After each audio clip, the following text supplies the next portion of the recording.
E o atacante Ferreira do Grêmio recebeu 2 ofertas de clubes paulistas no último dia de janela de inscrições. Vídeo de hoje do canal do Nicola conta com exclusividade essa notícia e fala também sobre a confusão de Ener Valencia com Luiz Adriano e Magrão no Internacional. Bora te atualizar sobre Endrick. Um dos maiores agentes do futebol brasileiro, André Cury, deu uma cutucada no atacante do Palmeiras. Falo também sobre o goleiro Bento, admitindo que tem proposta da Inter de Milão e que gostaria de se mudar para o exterior. Já Rodrigo Caetano parece de saída do Atlético Mineiro. Como é que essa saída pode interferir no mercado nacional? Falo também sobre o São Paulo com a possibilidade de recorde de público. Certeza que o Morumbi estará lotado logo mais para o confronto contra o Atlético Mineiro, em jogo que pode marcar a estreia do Lucas Moura. Tem ainda informações do Vasco, do Flamengo e muito mais. Antes de contar tudo isso, deixa eu só me apresentar. Me chamo Jorge Nicola, jornalista esportivo, e o objetivo por aqui é deixar você por dentro de tudo que está rolando com o seu clube do coração. Para não perder nada, só apertar esse botão vermelho de inscreva-se. Combinado? Bora contar que todo esse conteúdo é um oferecimento de 1xBet. Estou mostrando para vocês na tela os jogos do Campeonato Brasileiro desse domingo com os meus palpites para te ajudar na hora de se consagrar. Tem Vasco e Grêmio, não imagino a vitória do Vasco, vou de empate ou vitória do Grêmio. Já no confronto entre São Paulo e Atlético Mineiro, vejo o São Paulo como favorito para vencer. Bahia e América, jogo dos desesperados, vou de vitória do Bahia. Tem também Curitiba e Red Bull Bragantino, vou de empate. Cruzeiro e Botafogo, outro empate. Rodada ainda tem às 20 horas, Cuiabá e Flamengo, vou de vitória do Flamengo.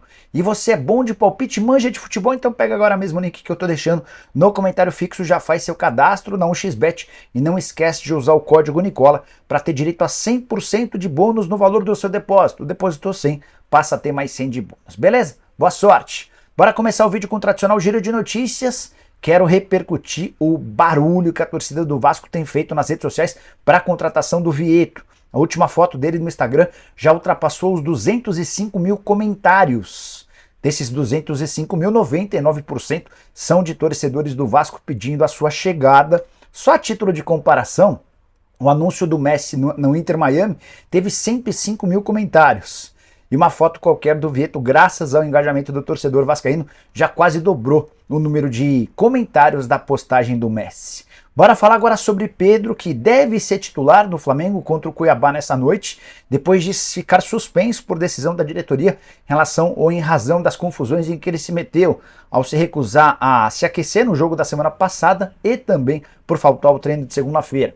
A curiosidade é saber como é que o Pedro vai se comportar dentro de campo na chegada a Cuiabá, capital do Mato Grosso. O comportamento dele foi bem legal com torcedores, foi o jogador do Flamengo que mais atendeu a torcedores tirando foto e também dando autógrafos. Bora falar que o Atlético Mineiro deve ter 2 mudanças importantes para o jogo contra o São Paulo no Morumbi às 4.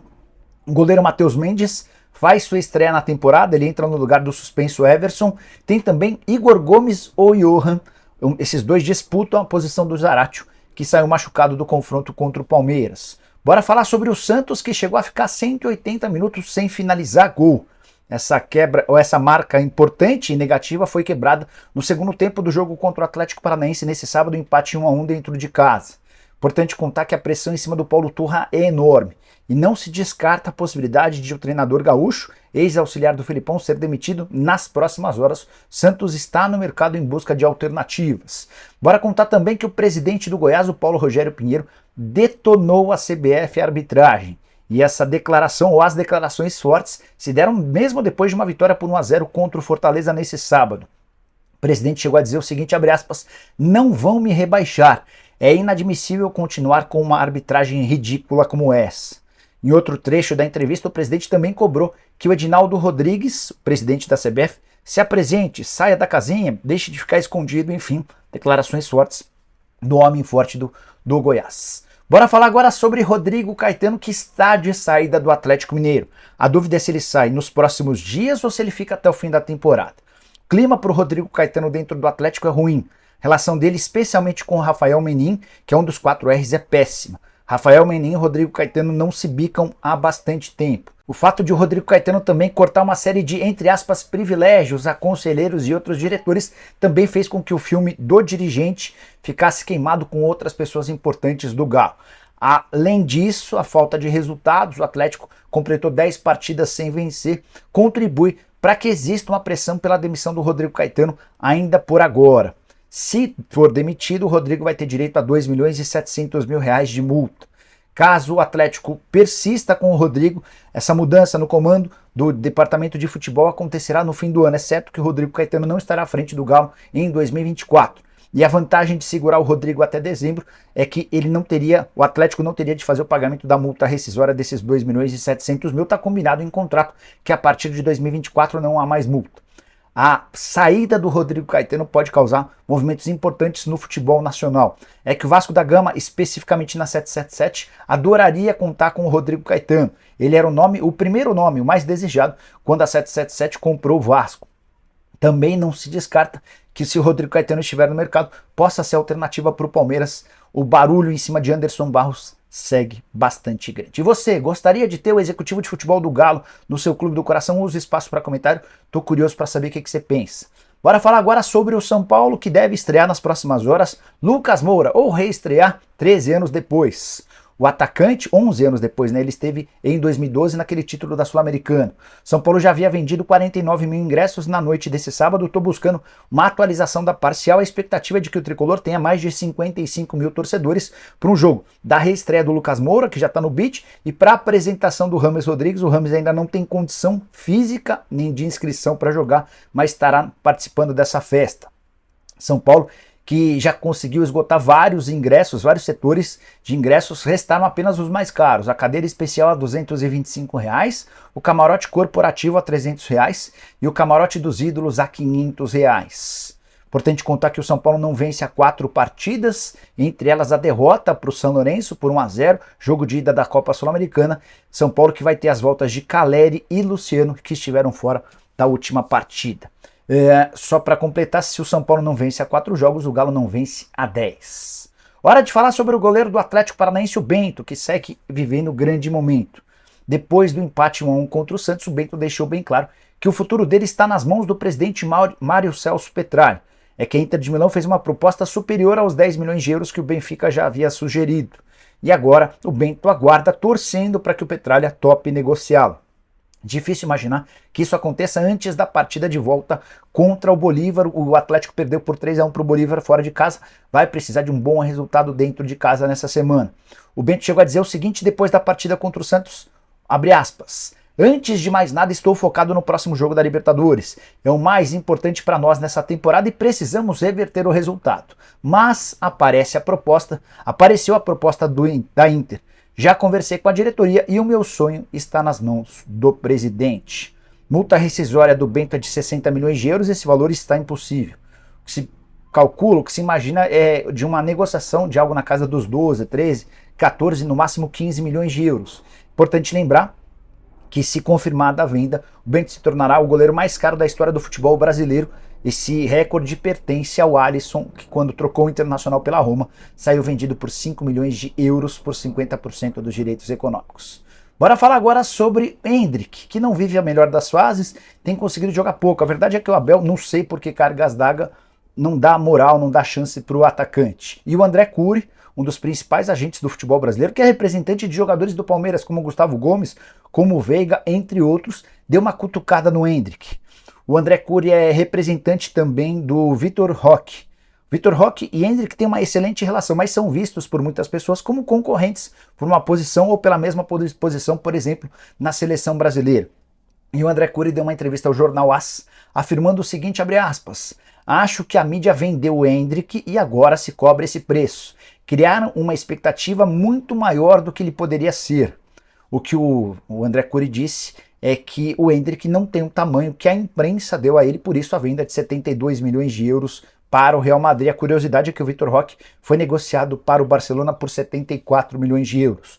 O André Cury continua: "Acho que se o Vitor Roque jogasse no Palmeiras, poderia fazer o dobro de gols, porque lá a bola vai chegar para o atacante o tempo todo." Dos 8 gols que o Endrick marcou na carreira, 7 foram dentro da pequena área e de rebote. Fecha aspas. O que você achou da declaração do André Cury? Deselegante? Ele falou verdade? Está certo nisso? Está defendendo o Vitor Roque?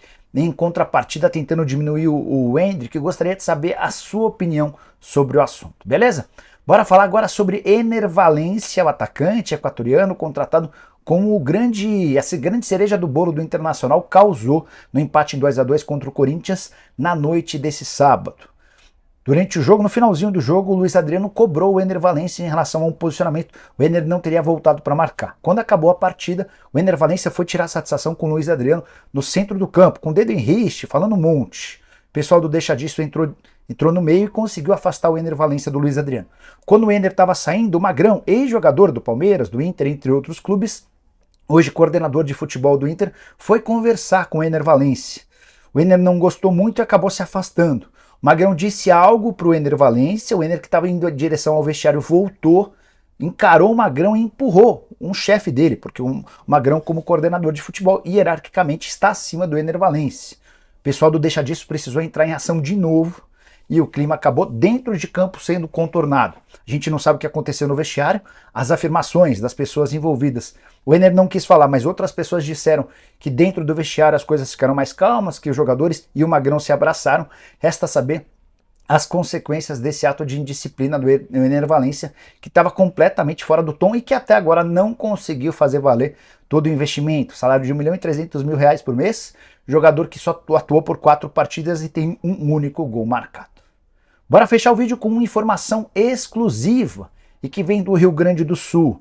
O atacante Ferreira, que pertence ao Grêmio, recebeu propostas oficiais de Corinthians e Santos no último dia da janela de transferências. Quem garante isso é Pablo Bueno, responsável pela carreira do Ferreira há bastante tempo. Antes de gravar esse vídeo, conversei com o Pablo, que assegurou que o Corinthians e que o Santos fizeram proposta para tentar contratar o Ferreira. A oferta do Corinthians se deu por conta da saída do Roger Guedes. Em relação ao Santos, foi o Paulo Roberto Falcão que entrou em contato com o Pablo Bueno para entender as condições do negócio, afirmando que o Santos gostaria de comprar o atleta. O que se sabe é que a relação do Pablo Bueno com os dirigentes do Grêmio é muito ruim.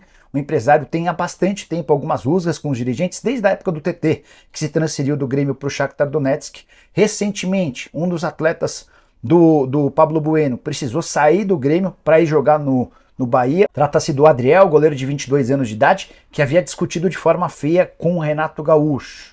E diante desse cenário, com a saída do Adriel, entendeu-se que os outros atletas do Pablo, que pertencem ao Grêmio, também seriam negociados. Mas não houve tempo hábil para que as tratativas com o Grêmio, ou melhor, com o Corinthians e com o Santos avançassem.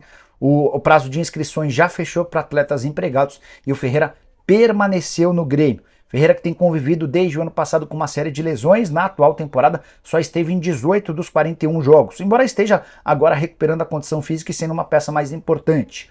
Nos 18 jogos que atuou, são 3 gols e 6 assistências, só conseguiu ser titular 6 vezes, reserva em outras 12.